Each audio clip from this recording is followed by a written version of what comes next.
문재인 정부가 성공하기를 시청자분들만 대답해주세요. 예.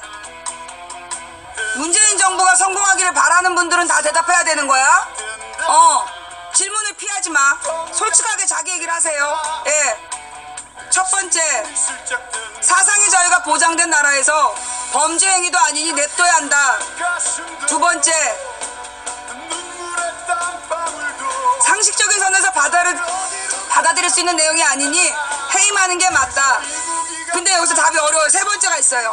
예, 스스로 물러나서 문재인 정부의 짐이 되지 말아야 한다. 자, 이 탁현민 행정관 어찌해야 될까요? 라는 질문에 대한 투표 시작합니다.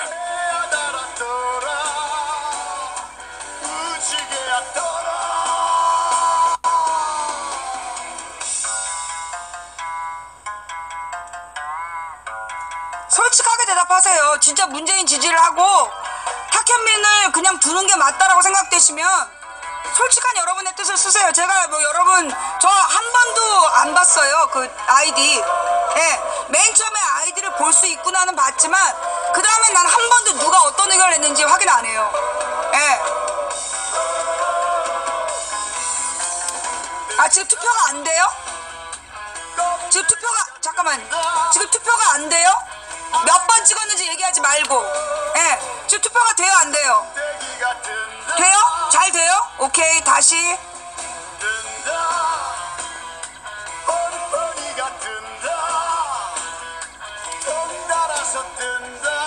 말하는 사람의 숫자는 얼마일까요? 무척 궁금해지는 상황입니다. 지지율이 진짜일까요? 예. 자, 투표를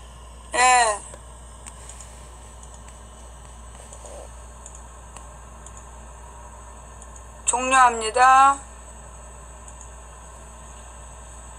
네.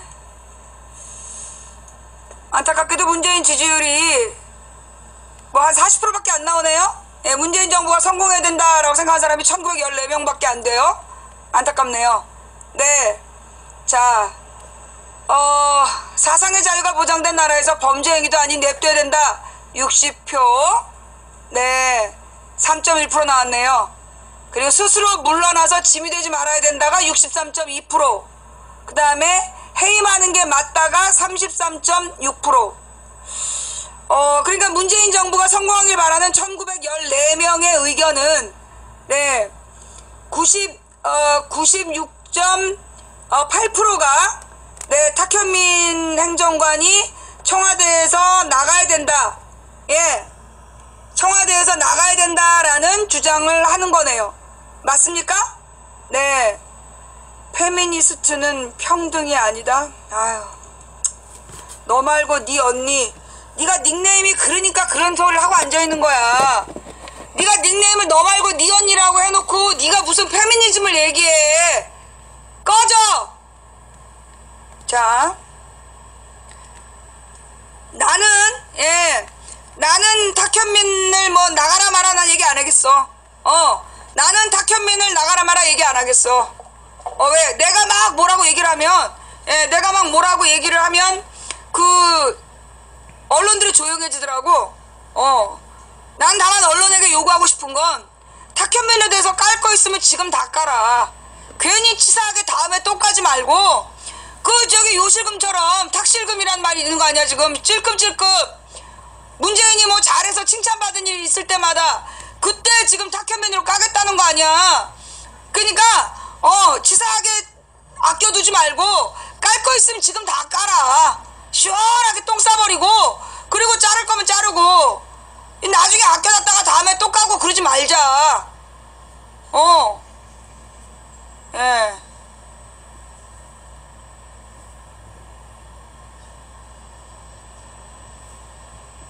자, 뭐 일단 우리 방 시청자들 1917명. 예. 여러분들은 민평년입니까? 근데 보니까 우리 방에서 여론조사 하는 거, 이걸 쟤네들이 민감하게 받아들이기 시작했어. 우리 방송에서 이 여론조사 하는 거를 쟤네들이 되게 민감하게 받아들이는 것 같아. 그러니까 우리 방 여론조사를 민평년 여론조사라고 아침에 와서 깎아내리더라니까. 예. 그러니까 이제 우리 방송에서 이 여론이 어떻게 모아지면 그게 다른 지역으로 퍼져나가는 모양이야. 다른 지역으로 퍼져나가니까, 그러니까 얘네들이 우리 방송 여론조사를 방해하려고 막 이렇게 격화시키고 모욕하려고 그러는 것 같아요. 예. 민평년이 뭐 먹는 건 못 먹어요. 별로 맛이 없어. 예. 자, 지금 쟤네들이 되게 예민하게 반응하고 있는 거야. 그러니까 이제 우리 방에서 강경화를 굉장히 세게 밀었잖아. 예, 우리가 강경화를 세게 밀었고, 그 문재인 대통령이 국민이 강경화를 원한다. 사실 다른 국민 여론은 그 43대 35였어요. 강경화를 그대로 임명해야 된다가 43인가 45, 그리고 반대가 35. 그죠? 그러니까는 앞서긴 앞섰는데 그렇게 큰 차이가 안 났어. 근데 우리 망치부인 방에서는 90몇 프로가 강경화를 찬성했잖아. 그러다 보니까 그 문재인 정부에서도 강하게 밀어붙였고, 그러니까 이제 강경화를 국민이 원하고 국민을 무시했다라는 말이 안 통하는 거 아니야. 사실 우리 방의 성향이 약간 중도 성향이야. 예. 우리 방송이 막 문재인을 극렬 지지자는 별로 없고 좀 합리적 지지자들이 많아. 그러니까 이 중도 보수적인 성향의 사람들의 의견이기 때문에 내가 볼 때는 뭐 더민주나 정부에서도 이 의견을 민감하게 볼 수밖에 없을 것 같아. 어느 정도인지. 그러니까는 내가 볼 때는 우리 의견을 지네들이 막 깔아뭉개야 되니까, 그래서 이제 저렇게 그 발광을 하는 것 같아요. 왜냐면 쟤네들 이제 비상식적으로 여론을 막 조작하려는 거잖아. 목소리 큰 몇 놈이 막 협박하고 윽박을 질러서 막 백혜련이 나쁜 것처럼, 그리고 이 페미니즘이 나쁜 것처럼 막 메갈이라고 욕을 해가지고, 그래서 지금 사태를 악화시키려는 거 아니야. 몇 놈이. 지금 보면 악플단 애들이 몇 놈이야. 그죠? 몇 놈이 돌아가면서 세게 악플을 달아. 아니에요? 내가 잘못한 거예요? 나머지는 무조건 지지라는 말을 쓰고 있고, 몇 놈이 돌아가면서 세게 악플을 다는 거야. 그치? 몇 놈만 돌아가면서 세게 악플을 달면서 지네들 의견에 반대하면 막 윽박을 질러. 그래가지고 마치 대다수의 여론이 그 백혜련을 비판하는 것처럼 몰고 가는 거야. 지랄하지 마라. 지랄하지 마.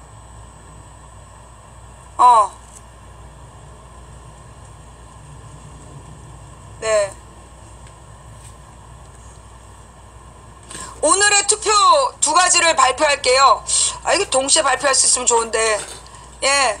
탁현민 행정관의 과거 성의식이 연일 문제가 되고 이를 비판한 더민주 여성 의원들에 대한 여러분의 의견은, 여기에 대해서 4.5%가 백혜련은 욕먹어 마땅하다. 그리고 이 95.5%가 백혜련 의원 중심의 더민주 여성 의원들이 국민 정서상 상식적이고 합리적인 주장을 해서 지지한다. 그 다음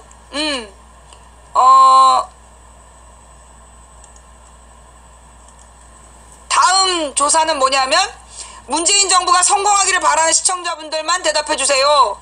탁현민 행정관을 어찌할까요? 에 대해서 냅둬야 된다는 3.1%, 해임하는 게 맞다 33.4%, 스스로 물러나야 한다가 62.8%. 예, 이게 우리 망치부인 방송을 듣는 상식적인 중도 보수의 입장이다. 예, 중도 세력의 입장이다. 예.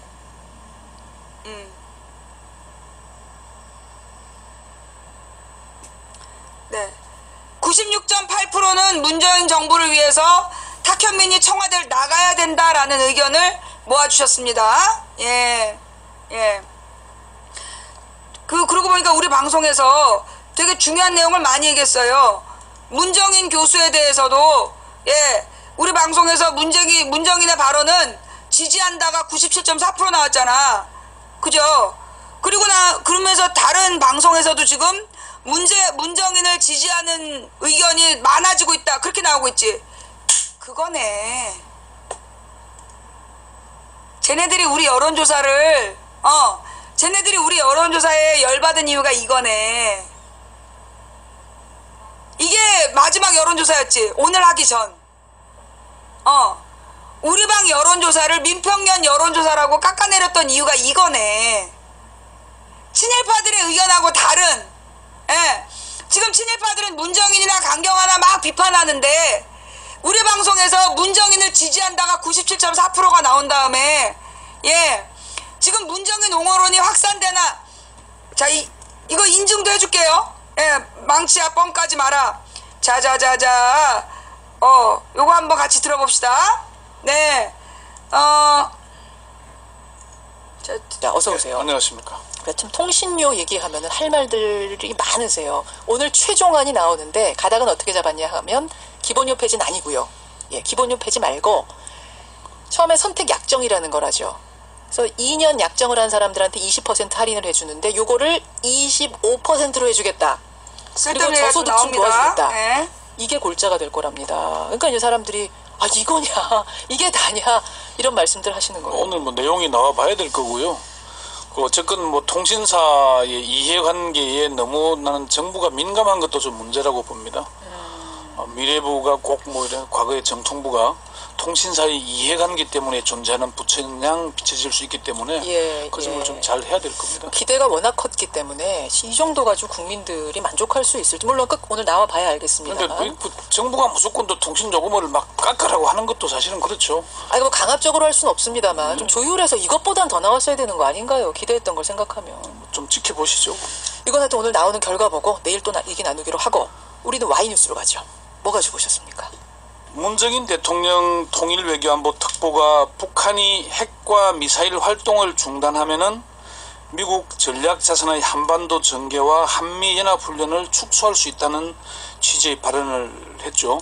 그것 때문에 파장이 아직도 커지고 있는데 초기에는 자유한국당과 보수성향, 사실 저는 수구성향이라고 표현합니다만은 언론을 중심으로 비판 여론이 비등했지만 정치권을 중심으로는 할 수 있는 얘기를 했다는 여론이 확산이 되고 있습니다. 그렇죠. 나 정치권이야?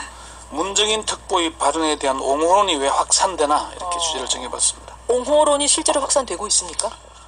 정치권에서 그런 얘기들이 나오고 있습니다. 국민의당 박지원 전 대표는 어제 페이스북에 문재인 대통령의 미국 CBS 인터뷰 내용과 문정인 특보 발언을 두고 이는 미국 도널드 트럼프 대통령과 국방장관의 발언과도 일맥상통한다. 박 전 대표는 그러면서 시기와 장소가 적절하지 못했다고 한 저희 지적은 옳지 않았다 하면서 한미 정상회담에서도 이런 합의가 예상이 된다. 문정인 특보의 발언은 계산된 한미 정상회담의 예고편으로 보인다 이렇게 얘기를 했어요. 그러니까 내용은 말할 것도 없고 시기와 장소도 적절했다라는 게 그런 박지원 전 대표 생각이네요. 그렇게 이제 입장이 박 전 대표가 바뀐 거죠. 그런가 하면? 박 전 대표는 이어서 북핵 문제는 9.19로 남북 문제는 6.15로 해결 가능하다. 햇볕 정책이다 이렇게 강조를 했고요. 정의당 김종대 의원도 페이스북에 사실 문정인 특보의 말은 북핵 문제에 대한 적극적 자세를 모색하는 상식 수준의 이야기였다. 대부분 문재인 대통령이 후보 시절에 말한 내용이라면서 정작 미국보다 국내에서 미국 정책에 거스른다며 온통 난리다 이런 글을 올린 적이 있어요. 김종대 의원은 같이 갔다 온 분이잖아요. 미국에. 우리 국회의원들이랑 더불어민주당 추미애 대표는 지난 19일 최고위원회에서 그런 얘기를 했었죠. 아무도 안 하는 말을 용기 있게 했다고 해서 문제의 본질을 외면하고 외교 파장이 있는 듯한 호들갑은 국익을 해치는 일이다라고 하면서 아무도 안 하는 말을 용기 있게 했다 이렇게 강조를 했죠. 정의당, 국민의당까지는 그랬지만 자유한국당에서는 사퇴까지 나왔죠. 바른정당도 그렇고. 그렇습니다. 자유한국당과 바른정당은 문정인 특보의 워싱턴 발언을 두고 사퇴를 촉구합니다. 자유한국당 정우택 대표 권한 대행겸 원내대표는 문 특보는 우리 외교안보의 폭탄이나 마찬가지이니 사퇴하라 이렇게 요구를 했고 바른정당 주호영 당대표 권한 대행겸 원내대표 참 이름들이 깁니다. 한미 정상회담을 눈앞에 두고 외교안보 특보가 이렇게 민감한 문제를 불쑥 꺼내서 평지 풍파를 일으키는 것을 도무지 이해할 수 없다. 응당 책임을 물어야 한다 이렇게 얘기하게 됐습니다. 그러게요. 이제 이런 상황에서 권영철 기자가 보시기에는 옹호론 쪽이 조금 더 지금 거세지고 있다 이 말씀이신데 뭐 처음에는 이게 분위기가 막 나빴다가 지금은 조금 이렇게 회복하는 분위기가 바뀌고 있다는 거죠. 문정인 특보의 발언이 정말 새로운 겁니까? 어떤 겁니까? 분석 좀 해보셨어요?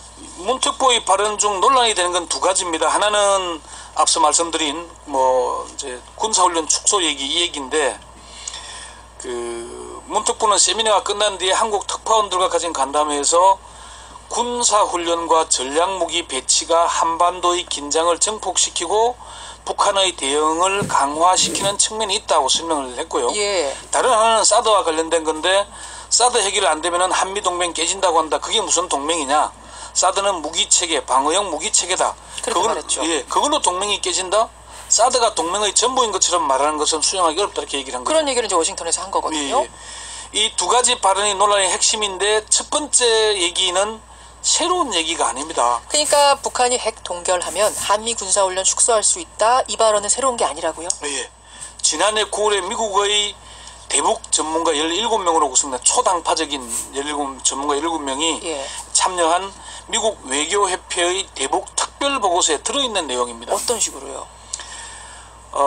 당시 한국 언론들은 북한에 대한 선제 타격론만 부각을 했지만 실제 내용은 북한 핵 문제 해결을 위한 구체적인 실천 방안이 담겨 있는데요. 이런 겁니다. 이제 세 가지 조건을 제시를 하는데 2005년 9.19 공동성명의 재확인, 네. 협상 단계별 점진적 행동 조치 방침, 마지막으로 핵무기와 탄도미사일 실험 중단인데요. 이에 대한 대가로 한국과 미국은 북한 주민들에 대해 식량을 지원하고 한미 군사훈련의 규모와 내용을 수정하는 방안도 검토할 수 있다고 제안을 하고 있는 겁니다. 이런 협상안은 한미 양국 정부가 고수하고 있는 육자회담 재개의 전제 조건을 대폭 양보한 것으로 핵 동결 협상 재개를 위해서 식량 지원과 한미 군사훈련 축소까지 권고한 파격적인 겁니다. 북한도 2015년에 한미 군사훈련을 중단하면은 핵실험을 중단할 수 있다고 제안을 했는데 예. 미국이 9시간 만에 이를 거부한 적이 있습니다. 그렇군요. 문재인 대통령도 비슷한 얘기를 한 적이 있죠. 그렇죠. 문재인 대통령도 미국 CBS와의 인터뷰에서 단계적인 비핵화 접근 방법을 제시를 했는데요. 문 대통령은 우선 1단계로 북한의 핵과 미사일을 동결시키게 만들고 2단계로 북한의 완전한 핵 폐기가 이루어져야 한다고 생각한다. 예. 이 같은 필요성은 미국 내에서도 많이 이야기되고 있는 거다 이렇게 얘기를 했어요. 그래요. 북한 핵과 미사일을 현재 수준에서 우선 동결을 시키고 추가 협상 과정을 통해서 완전한 핵 폐기로 나가자. 예. 지금 이제 이명박 박근혜 정권에서는 비핵화를 먼저 해야 한다는 거 있잖아요. 그게 좀 바뀌고 있는 거죠. 문정인 특보의 발언, 옹호론이 확산되는 이유는 이게 오늘 주제였어요. 네. 자, 이걸 들어가 보죠. 첫 번째는 뭡니까? 당연하고 상식적인 얘기를 했기 때문입니다. 어허. 인제대 김현철 교수는 CBS 시사자키 정관용입니다. 인터뷰에서 미국이나 우리나 북한의 핵과 미사일을 일단 동결을 목표로 삼아야 하고 동결을 위해서 북한에 줄 수 있는 상응 조치들을 고려할 수 있을 것이다. 그런 차원에서 문정인 교수는 대단히 상식적인 얘기를 했다. 그러니까 전제가 빠졌으면 모르겠는데 핵 동결이라는 전제를 깔고 얘기한 거는 이거는 미국과도 크게 다르지 않은 상식적인 얘기다. 예. 이런 해석이에요. 그리고 세종연구소 홍현익 박사도 문 특보에 대한 옹호론이 나오는 것은 옳은 얘기를 했기 때문이다 이렇게 얘기를 하더라고요. 그 이제 시기와 장소의 적절성을 말씀하시는 분들이 많은데 그것을 생각하더라도 큰 문제 없다. 이미 한미 정상회담에서 거론될 수 있는 문제를 먼저 에드벌룬을 띄워서 그쪽 분위기를 보는 것도 뭐 나쁘지 않다고. 아까 오준 전 대사는 근데 그 에드벌룬 띄우는 자체를 기분 나빠할 수도 있다. 외교에서는 뭐 그런 말씀도 하시던데. 미국 눈치를 지나치게 보는 너무 건 보는 거라고 아니죠. 보세요. 두 번째 이유는 뭡니까? 언론의 잘못된 보도의 실상이 드러나고 있기 때문입니다. 그건 무슨 말씀이세요? 대표적인 게 트럼프 경로 기사인데 지난 19일 연합뉴스가 워싱턴 특파원의 트럼프 경로 기사를 출고를 했죠. 예. 뭐 도널드 트럼프 미국 대통령이 사드의 한국 배치 문제를 둘러싼 논란에 경로한 것으로 파악됐다고 한국 정부 고위 관계자가 밝혔다는 내용인데 있었습니다. 연합뉴스가 이 기사를 출고한 뒤에 19, 20일 동안에 수많은 언론들이 경쟁적으로 트럼프 경로 기사를 쏟아냈죠. 맞아요. 근데 이 기사는 경로는 트럼프가 했는데 이를 한국 정부 고위 관계자가 밝혔다는 좀 이해하기 어려운 소스가 있는 거죠. 심지어 일부 언론들은 트럼프가 한미 군사훈련 축소 언급으로 논란이 된 문정인 특보의 발언 때문에 경로한 것처럼 비춰지는 기사들을 잇따라 쏟아냈어요. 이런 기사가 많았습니다. 저 예. 처음엔 이렇게 오해했거든요. 그 얘기를 듣고 문정인 특보 발언을 듣고 트럼프가 화를 냈다 이렇게 이해했는데 결국 그게 아니었던 거죠. 뻥이었어. 전혀 상관없는 예. 거였죠. 또 하나는 지난해 미국 외교협회의 특별 보고서가 공개됐을 때도 한국 언론들은 선제 타격론만 대서 특별했습니다. 예. 위기를 조장하는 안보 상업주의 발상 때문인지 모르겠지만 사실을 전달하는 데는 매우 미흡했습니다. 이 특별 보고서에서 선제 타격론은 정말 지엽 말단적인 것이었습니다. 그렇기 때문에 이번 언론 보도에 실상이 드러나다 보니까 옹호론이 확산되는 거다. 세 예. 번째 이유도 있나요? 마땅한 대안이 없기 때문입니다. 사실 이명박 박근혜 정권 9년 동안에 대북 제재와 선 비핵화를 전제 조건으로 내걸었지만 달라진 건 아무것도 없죠. 그렇죠. 미국도 오바마 대통령이 전략적 인내라는 명분을 내세웠지만 결국은 북한이 세 차례 핵실험과 잇따른 미사일 발사 실험을 했잖아요. 그렇죠. 이런 대결이 없기 때문에 홍현익 박사는 북한 문제를 해결하기 위해서는 대화를 시작해야 되는데 뭘로 북한을 대화로 끌어들이겠나. 예. 제재만 하면 대화에 나오나. 제재만 하니까 더 도발하지 않았나라고 말했습니다. 북한이 관심을 가질 만한 걸 제시해야 된다는 얘기를 하고 있는 거죠. 예, 이런 것들이 합쳐지면서 문정인 특보 옹호론이 나오는 것이다. 그 배경을 짚어주셨어요. 권영철 선임 기자 수고하셨습니다. 네. 그 다음에 더 중요한 이것보다 더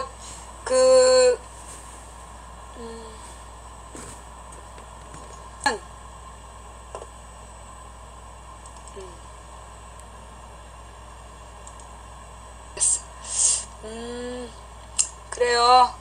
굉장히 중요한 내용이라서 다운됐구나.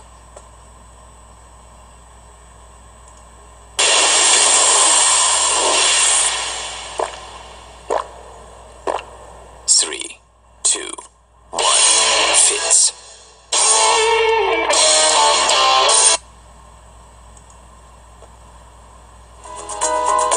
문정인 통일외교안보특보 오늘 새벽 귀국하면서 그동안의 논란에 대해 학자적 입장에서의 발언이다 이 점을 거듭 강조했습니다만 논란은 계속되고 있죠. 자, 이번에 문 특보와 함께 미국을 다녀온 정의당의 김종대 의원 연결해서 이야기 들어봅니다. 김종대 의원 안녕하세요. 네, 안녕하세요. 미국은 어떻게 가시게 됐어요? 예, 이번에 그 동아시아 재단이라고 우리나라 그 외교안보의 어떤 중추 연구기관입니다. 예. 근데 매년 하는 연례 세미나였습니다. 올해는 이제 우드로 윌슨 센터라고 미국 워싱턴에 있죠. 네. 그래서 그 세미나에 참석을 하고 또 뉴욕에 있는 아시아 소사이어티 그 오피니언 그룹이라고 할 수 있는데요. 예. 여기서 그 이제 한반도 문제에 대한 세미나 참석차 다녀오게 된 겁니다. 무슨 얘기냐면 이게 문정인이 특보로 간 공식적인 자리가 아니라 학자들의 학술 세미나였다는 거야. 이거 아무도 얘기 안 했어 이제까지. 학술대회 참석이군요, 그러니까. 매년 하는 연례 학술 행사예요. 그러면 뭐 미국의 정부 당국자를 만나거나 이런 일들은 없었습니까? 당국자는 일체 나오질 않았고요. 예. 당국자보다는 과거에 전직 관리, 네. 그 다음에 또 한반도 문제를 연구하는 주로 학자들 위주로 돼 있습니다. 그러니까 문정인 특보도 자기는 특보가 아니라 교수 자격으로 학술대회 간 거다 이런 발언이 그래서 나온 거군요. 그랬던 그렇습니다. 거야. 예, 김종대 의원은 그럼 어떻게 가시게 됐어요? 예, 원래 이 행사에 옵저버들이 많이 갑니다. 예. 그런데 현직 특보로 간 게 의원은 아니라고. 저하고 민주당의 홍익표 의원이 동행을 했고요. 네. 그 외에 이제 전직 외교부 장관 두 분이 동행을 했습니다. 공로명, 김성한. 네, 두 네. 분은 김영삼 정부와 이명박 정부에서 각기 외교부 장관을 역임했던 인사입니다. 예. 한미 간에 연례적으로 치러지는 대단히 규모 있는 학술대회 이렇게 정리하면 되겠군요. 예, 그 정도면 되겠습니다. 자, 논란이 된 발언이 두 가지 내용인데 첫 번째가 북한이 미사일과 핵을 동결하게 되면 한미연합훈련, 한미전략자산 축소할 수 있다. 이 발언 우선 어떻게 보세요? 우리 김종대 의원 또 군사 전문가시니까. 사실 과거에 대선 기간에 문재인 후보 시절에 나온 발언입니다. 후보가 직접. 그렇습니다. 예. 예, 그래서 새로울 거는 그다지 없고, 예. 단지 여기서 예민한 것은 북한이 핵을 동결했을 때라는 전제를 달기는 했으나 예. 연례 한미연합훈련과 전략자산 배치를 축소할 수 있다는 발언인데 이 발언도 정확하게는 미국과 협의해서 검토할 수 있다예요. 예. 그러니까 제가 보기엔 저는 뭐 정치하는 사람으로서는 예. 뭐 그다지 센 발언도 아니다. 당연히 할 말을 한 것이다. 예. 이렇게 생각을 했는데 이 발언이 이제 처음 나온 것으로 해서 굉장히 일파만파 확산이 된 겁니다. 또 하나의 발언이 사드 문제 해결이 안 되면 한미 동맹이 깨진다고 그러는데 그럼 그게 무슨 동맹이냐? 이 발언은 어떻게 보세요? 그 말은 기자회견 당시에 나온 발언입니다. 원래 예. 문특보의 그 발언은 주로 기조연설 형식으로 한 20분간 진행이 됐었어요. 예. 그때는 이 말은 안 나왔고 단지 그 사드에 관해서는 4계절에 모두 해당되는 환경영향 평가를 한다. 예. 이 발언이었습니다. 예. 그런데 사드에 대해서 미국의 그 반응은 굉장히 감정적이었어요. 예. 뭐 마치 동맹 깨자는 얘기로 받아들이더라고요. 어허. 그래서 이런 황당할 때가 그러면 민주주의 위에 사드가 있냐? 예. 사드도 법 아래에 있다. 예. 이렇게 트럼프가 이제 민주주의자가 아니기 발언하면서, 때문이죠. 그 기자회견 당시에 한국 기자들의 질문에 네. 답변을 하면서 논란이 시작이 됐죠. 예. 그리고 문특보는 그렇게 해서 만약에 사드를 철수한다고 하면은 무슨 동맹이 무기체계 하나에 예. 뭐 심지어는 그 우리가 도착할 당시에는 사드가 문제가 되면 주한미군 빼겠다는 발언까지 나왔었습니다. 미국 학자들한테. 예. 그래서 아니 사드 때문에 주한미군을 철수할 정도라면 그게 무슨 동맹이냐. 아하. 이 발언을 기자 간담회 때 문특보가 질문에 답변하는 형식으로 한 겁니다. 사드에 대해서 좀 강한 반응을 보이는 미국 학계 기소 발제로 한 게 사람들한테 아니라 어떤 의미에서는 그보다 큰 동맹의 틀을 가르쳐준 그런 발언인가요? 아니 저는 당연하다고 보는 게 이것도 당연하다. 예, 아니 무기체계 주한미군이 넣고 또 빼고 하는 건 어제 오늘 이야기도 아닌데 예. 아니 도대체 이 사드에 대해 가지고 중국 사람들 만나도 그냥 소리 벅벅 지르면서 감정적으로 나오는데 네. 아니 도대체 이게 지금 사드 때문에 완전히 한반도에 사드 전쟁이 나게 생겼습니다. 예. 근데 도대체 그것 때문에 주한미군 뺀다고 하는 건 이건 완전 협박이거든요. 예. 아니 그런 동맹이 무슨 동맹이냐 예. 이런 얘기예요. 그래서 이건 한마디로 저희가 어이가 없다고밖에 받아들일 수 없는 네. 그런 발언이라고 봅니다. 자, 지금 우리 김종대 의원께서는 뭐 한미연합훈련 이런 거 미국과 협의해서 축소도 검토할 수 있다 정도의 발언이니까 하나도 센 발언도 아니고 새삼스러운 것도 아니다. 이렇게 표현하셨는데 이런 발언에 대해서 미국의 반응은 어땠습니까?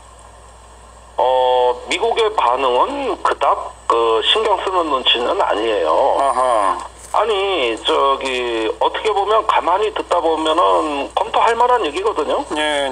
그리고 사실은 일부 기분 나쁜 사람도 있었을 겁니다. 왜냐하면은 사드에 대해서 미국이 요즘 한국에 자존심을 세우는 게 예사롭지가 않아요. 예.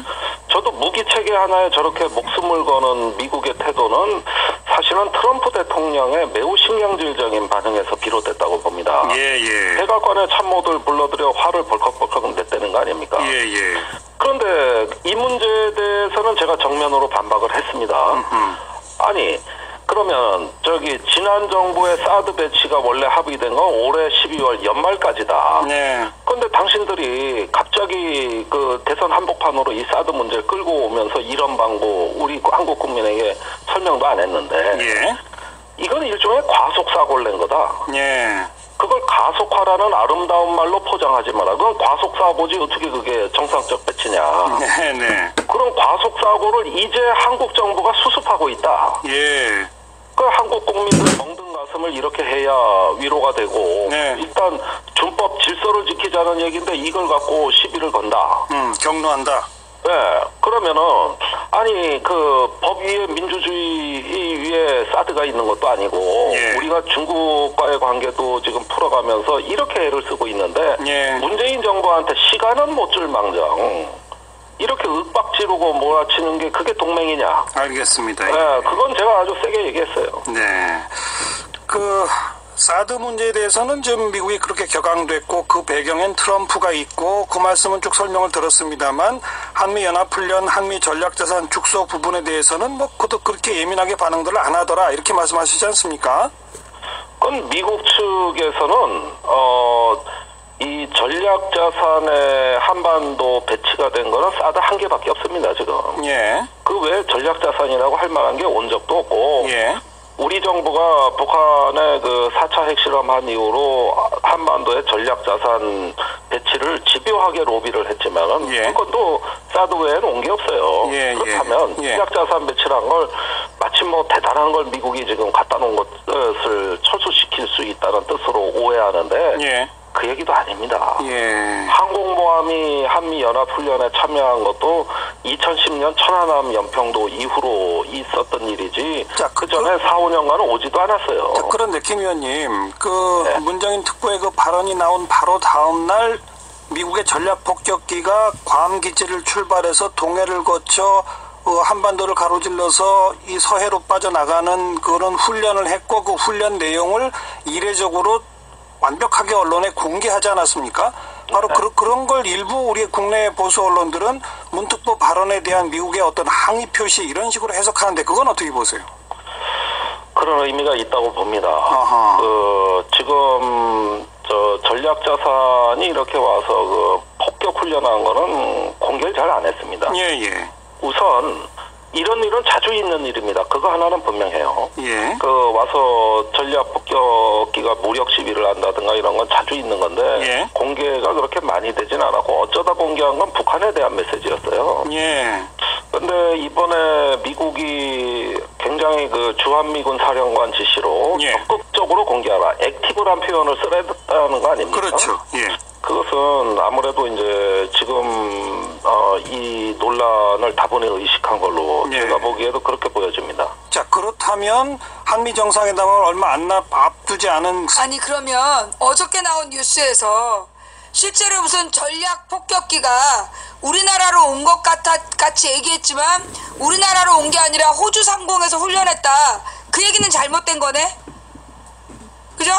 어제 뉴스에서는 그 전략 폭격기가 우리나라로 온 게 아니라 호주 상공에서 훈련했다라고 내가 봤거든. 그게 아니라 진짜로 동해에서 서해로 그러니까 우리 머리 위를 날아갔다라는 거네. 그죠? 근데 이게 맞는 얘기일까? 상황에서 문정인 특보가 이런 발언을 한 것은 한미 간의 긴장을 오히려 고조시키는 거다 때문에 좀 적절치 못했다라는 해석도 나올 수 있는 겁니까? 제 생각엔 그렇습니다. 이 전략자산 배치 문제를 가지고 우리가 이렇게 호들갑을 떨 이유가 전혀 없는데 네. 문특보의 발언을 갖고 그렇게 얘기를 한다면 제 생각에는 앞으로 이 북한과의 어떤 그 북한이 관심 있는 걸 하나 문특보가 내놓은 거거든요. 네네. 2015년에 북한이 뭐라 그랬냐면은 만약에 한미연합훈련을 중단하면 네. 또 한반도에 전략자산을 배치하는 이런 훈련을 중단하면은 핵실험과 미사일 발사를 유예할 수 있다. 북한이? 그렇습니다. 예. 이 발언이 나왔죠. 예. 그러고 나서 지금까지 논란이 된 거는 과연 한미연합훈련은 북한과 협상에 칩이 될 수 있느냐 없느냐 문제가 예. 꾸준히 논의돼 왔던 거고 그러네요. 처음으로 그래도 정부와 가까운 사람 입에서 네. 그 가능성이 확인된 거라고 할 수 있는 거예요. 그렇죠. 그 이야기는 북한하고 조속한 시일 내에 대화를 하기 위해선 북한의 관심사 예. 예컨대 북한의 관심사는 주로 안보 문제인데 네. 이 부분을 협의할 용의가 있다는 신호를 발신한 거라고 저는 이해를 합니다. 그렇죠. 그리고 실제로 이 신호에 대해서 북한이 반응을 했어요. 정확한 순서로 얘기하면 먼저 올 4월 달에 북한에서 한미연합훈련을 중단한다면 왜냐면 이 한미연합훈련이 그 김정은이 갑자기 죽거나 뭐 북한 내에 반란이 일어났을 때를 상정해서 북한으로 먼저 쳐들어가는 훈련이거든. 그러니까 그런 훈련을 중단한다면 자기가 대화에 나오겠다라는 게 먼저 지난 4월에 나왔어. 그리고 이게 문정인 특보가 미국 가서 학술대회에서 그런 의견을 제시한 거야. 그러니까 만약에 대화에 나오면 군사훈련을 줄여줄 수 있다. 그러니까 김정은이는 훈련을 안 하면 대화하겠다. 근데 문정인이는 네가 대화하겠다 그러면 그 전략자산과 훈련을 축소할 수 있다 라고 지금 대화를 한 거야. 그리고 나서 지금 북한에서 다시 의견이 나왔어. 그 지난번 4월달이랑 똑같이 자기네들을 우리도 대화할 수 있다. 이 연합훈련을 중단한다면 다시 얘기를 하고 있는 거야. 뭔가 지금 반응이 나온 거예요. 예, 지금 큰 반응이 나오고 있는 거야. 그 문제는 누구냐 하면 트럼프죠. 예, 북한이 군사훈련을 중단하면 핵미사일 실험을 중단하겠다. 이게 이제 그 기사에 여기 나와 있는 거야. 잠깐만요. 지금 트럼프는 뭐 중국이 아무것도 안 했다는 등 뭐 이러면서 그런 헛소리를 하고 있는데 아니라는 거지. 북한 군사훈련 중단하면 핵미사일 실험을 중단하겠다. 굉장히 진전된 얘기야. 군사훈련 중단하면 핵미사일 실험을 중단하겠다. 그러니까 중국 쌍중단 및 그러니까 둘 다 군사훈련도 중단하고 핵미사일 실험도 중단하라. 그리고 문정인 워싱턴 발언에 호응. 북한이 미국이 대규모 군사훈련을 중단하면 핵미사일 실험을 중단할 수 있다는 뜻을 밝혔다. 개춘영 인도 주재 북한 대사는 20일 인도 방송위원과 가진 인터뷰에서 일정한 상황이 되면 핵과 미사일 실험의 동결 조건을 논의할 의사가 있다면서 미국의 군사훈련을 꼽았다. 개 대사는 예를 들어 미국이 잠정적이든 영구적이든 대규모 군사훈련을 완전히 중단하면 우리 또한 핵과 미사일 실험을 잠정적으로 중단할 수 있다라고 덧붙였다. 그러면서 그는 자신의 요구 조건이 충족되면 무기 실험 유예 조건을 협상할 수 있을 것이라며 미국과 대화는 언제든 전제 조건 없이 임할 준비가 되어 있다라고 밝혔다. 지금 북한도 대화하겠다라고 뜻을 밝힌 거야. 엄청난 일을 한 거야 지금 문정인 발언이. 개 대사는 자신들의 핵무기 보유는 미국으로부터의 체제를 보호하기 위한 수단임을 강조했다. 그러니까 핵실험을 계속하는 이유가 미국이 자꾸 김정은이를 제거하겠다고 협박을 하니까 자기네들이 계속 핵실험을 하는 거다. 그는 도널드 트럼프 미국 대통령이 여전히 자신들을 위협하고 있다며 군사적인 수단과 대화를 모두 준비해야 된다라고 주장했다. 그는 한국전쟁이 또다시 일어난다면 핵전쟁이 될 것이라며 어떤 비용을 치러서라도 그 전쟁이 일어나는 것을 막아야 된다. 북한에서 지금 핵전쟁을 막아야 된대잖아. 이런 개 대사의 주장은 지난 15년 1월 북한이 미국의 한미연합 군사훈련을 중단하면 자신들도 핵실험을 일시적으로 중단할 수 있다는 뜻을 밝힌 것에 연장선에 있는 것으로 보인다. 이는 중국이 지난 3월 제안한 쌍중단, 북한은 핵미사일 도발과 한미연합훈련 중단, 둘 다 중단하라는 이것과도 일맥상통한다. 한미 군사훈련 축소와 핵미사일 실험 중단이라는 쌍방적인 조치를 통해 북한을 협상 테이블로 끌어내자는 문정인 대통령 통일외교안보 특보의 주장에 일정 부분 호응을 한 것으로 보인다. 이와 관련해 통일부 당국자는 20일 기자들과 만나 발언의 맥락을 보고 이해해야 하기 때문에 신중하게 봐야 한다며 중국의 쌍중단과도 유사하긴 한데 조건이나 표현이 약간 다르기 때문에 분석이 필요하다라고 답했다. 북한은 다만 21일 북한의 대남기구인 조국평화통일위원회 대변인은 관영 매체인 조선중앙통신 기자와 문답형식의 입장 발표에서 문재인 대통령이 지난 15일 6.15 남북 정상선언 10周주년 기념사에서 북핵과 미사일에 대해 우려를 표명한 것과 관련 터무니없는 시비질이라고 북한에서 비난을 했다. 조평통 대변인은 문 대통령이 국제사회와 강력한 공조로 북을 압박하고 제재해야 한다는 등 우리 핵무력 강화 조치를 걸고 드는 못된 소리를 내뱉고 있다면서 대화를 하겠다고 하면서도 상대를 도발자로 매도하고 국제적인 제재 압박 공조를 떠들어대는 것은 사실상 대화를 하지 않겠다는 것이라고 주장했다. 조평통 대변인은 지금 북남 관계는 서로 선의를 가지고 마주 앉아도 제대로 풀 수 있겠는지 우려하지 않을 수 없는 최악의 상태라며 남조선 당국자는 상대를 자극하는 무모하고 어리석기 그지없는 언동을 그만두고 북남 관계에 임하는 자세부터 바로 가져야 된다고 덧붙였다. 이게 뭐냐? 위에 개대사하고 조평통이 왜 다른 거냐? 지금 북한이 뭐하고 있는 거야? 100만원!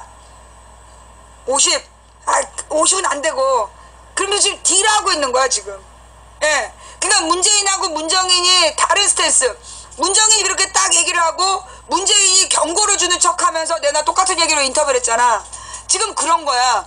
그러니까는 문재인을 비판하면서도 좀 더 전향적으로 자기들하고 대화하려는 자세를 가져라. 자기네들 비난하지 마라. 그리고 그 압박을 하겠다라든가 이런 자세로 나오면 말 안 듣겠다. 지금 협상 중인 거야. 공을 주고받으면서 지금 논쟁 중인 거예요. 뭔 얘기인지 알겠지? 한편 미국과 중국은 21일 미국의 국무부 장관과 국방부 장관, 중국의 양재치 외교담당 국무위원, 팡펑후이 인민해방군 총참모장 등이 참석한 가운데 트럼프 정부 출범 이후 처음으로 외교안보 대화를 열어 유엔 안전보장이사회의 제재 대상에 오른 기업들과 자국의 기업 간의 사업 거래를 금지하는 조치를 시행하기로 합의했다. 뭐라고요?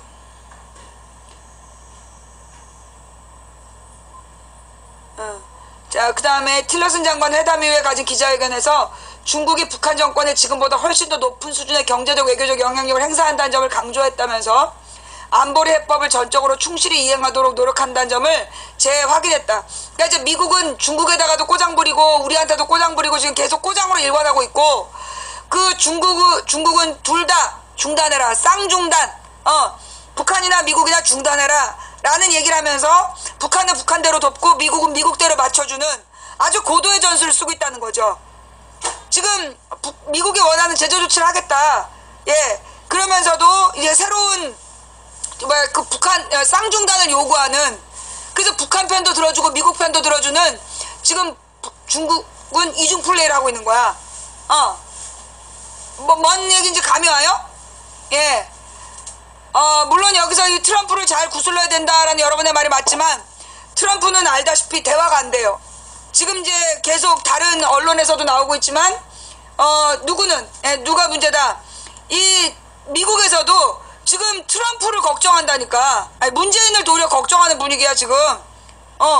미국에서도 이 트럼프가 문제다. 왜냐하면 지금 트럼프가 오만 난동을 다 피우고 있는 거야. 어떤 식이냐면 자기 백악관에 오는 기자들더러 녹화도 하지 말고 녹음도 못 하겠어. 그리고 기자들이 모두 열받아갖고 지금 백악관에 나와버렸대. 지금 북한은 지금 미국의 그 트럼프는 미국산 박근혜 짓을 하고 있는 거야 지금. 미국산 명박근혜, 이명박과 박근혜의 공통점을 골고루 갖춘. 그래갖고 지금 특은해. 그래갖고 지금 저기 미국에서 난리가 났다는 거야 지금. 미국의 언론들이 모두 지금 막 열받아하는 거지. 미국산 박근혜야. 미국산 이명박인 줄 알았더니 미국산 박근혜 짓을 하고 있어. 그러니까 미국산 이명박처럼 나와가지고 미국산 박근혜 짓까지 하고 있는 거야. 그러니까 우리는 10년에 걸쳐 2명한테 당했는데, 야, 미국은 지금 트럼프한테 1명한테 당하고 있는 거지. 그런데 이게 미국의 민주당이요, 지금 보니까 너무 정치력이 없는 것 같아. 재보궐선거에서 또 졌다는 거야. 트럼프가 저지랄 하고 있는데 최악의 지지율인 트럼프네 정당에 지고 있다는 거야. 그래서 가만히 보니까 이 공화당이 트럼프를 비판하는 척, 얼마 전에 보니까 왜 민주당이 우리 민주당이 왜 저지랄하지 그랬잖아. 그게 뭐냐, 재보선 선거가 있었던 거야. 그러니까 미국의 보수 민심을 얻기 위해서 미국의 그 민주당이 그 뭐라 그래, 미국의 공화당 지지자들이 좋아할 만한 말을 한 거고, 그 다음에 공화당은 트럼프를 비판한 거야. 공화당에서 트럼프를 비판해서 자기네들은 트럼프하고 다르니까 재보선은 자기들을 찍어달라. 그냥 내가 볼 땐 미국의 민주당이 지금 선거 전략이 정말 잘못된 것 같아. 내가 지난번에 이 힐러리도, 내가 진짜 미국 가서 선거운동 해줄 수도 없고, 힐러리로 안 되니까 내가 젊은 남자를 내세워라. 그때 내 말 들었으면 트럼프가 대통령이 안 돼. 젊고 유능하고 잘생긴 남자하고 트럼프가 붙어봐. 당연히 이 남자가 되지. 근데 늙은 여자 힐러리를 들여냈기 때문에 거기서 진 거란 말이야. 그 다음에 지금 민주당이 줏대 있고 그 뭐라 그러나, 이 트럼프의 만행으로 분노한 사람들에게 정의로운 입장에서 지금 약자 편을 들면서 민주주의의 원칙을 지켜서 얘기를 했어야 됐는데, 그 왔다 갔다 하는 얍삽한 태도를 보인 거야. 그러니까 미국의 보수 세력이 안 찍어주는 거지. 그러니까 미국이 지금 선거 전략에 실패하고 있는 거야. 왜냐, 이게 이 오바마가 이게 딱 노무현 뒤에 우리나라랑 비슷해. 노무현이 노사모를 막 시끄럽게 해가지고 인터넷 여론으로 몰아서 대통령이 됐잖아.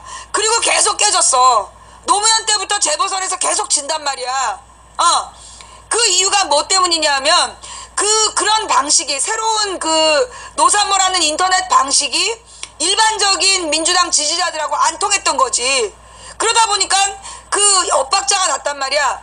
근데 미국의 오바마가 소위 그 무브온 운동이라는 걸 통해서 온라인 지지를 얻어갖고 지금도 인터넷에서 최고의 인기를 누리고 있어. 그런데 오바마의 인기가 민주당의 인기로 이어지지 않는다는 거야. 그러니까는 노무현 이후에 야당이 완전히 박살나는 것처럼 지금 미국의 민주당이 딱 그 꼴이야. 그러니까 이제 그 문재인이 그 실패의 경험을 되살려서 비로소, 그러니까 좀 올바른 방향으로 나아가야 되는 거죠. 예. 무브온이 노무현 따라한 거야. 노무현 따라서 무브온 운동을 한 건데, 근데 이제 거기서 좀 더 나아가서 미국은 애국법이라는 게 있어. 그래서 개인 사찰이 가능했던 거예요. 부시가 2001년부터. 그래가지고 그 힐러리가 그러니까 오바마의 무브온이 우리나라랑 틀렸던 게 뭐냐면 미국은 정부에서 개인 사찰할 수 있는 거야. 그래서 어떻게 했냐? 각 개인이 주고받는 이메일을 다 검열을 한 거예요. 그 검색을 해갖고 이 사람의 맞춤형 그 선거운동을 한 거야. 그 얘기 들어봤죠? 맞춤형. 그러니까 이 사람이 어디 클릭하고 뭘 좋아하고 이걸 분석해서 그 사람의 원하는 공약을 쏴줬다는 거야. 그 기사에 나와. 근데 그걸 사찰이라고 얘기 안 해. 미국에서는 그게 합법이었던 거야. 미국에서는 그 오바마의 무브온 운동이 애국법에 따라서 개인의 메일을 사찰할 수 있는